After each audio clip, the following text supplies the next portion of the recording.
আল্লাহ তাআলা সূরা তাহার মধ্যে বর্ণনা করেছেন, আল্লাহু লা ইলাহা ইল্লা হুয়া লাহুল আসমাউল হুসনা।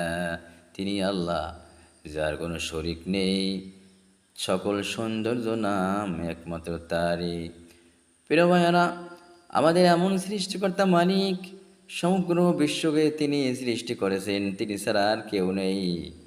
তানার হাতের মুঠোর মধ্যে আমাদের সকল শক্তি, সকল সম্মান আর সকল সুন্দর সুন্দর নামসমূহ তার। দেখেন, আর রহমান পরম করুণাময় আল্লাহ, রহিম অতি দয়ালু, রাজ্জাক রিজিক দাতা। প্রিয় ভাইরা, আল্লাহ তাআলা যদি আমাদের প্রতি দয়া না করতেন, দয়াশীল না হতেন, তাহলে আমরা এই দুনিয়াতে যত পাপ করি, অপরাধ করি, আমরা বাঁচতে পারতাম না। তাই আমাদেরকে সকল সময় দরকার, যিনি আমাদেরকে সৃষ্টি করেছেন, সম্মান দিয়েছেন, আমাদেরকে ক্ষমা করেছেন, তার গোলামি সারাটা জীবন করা, এটাই সকলের দরকার।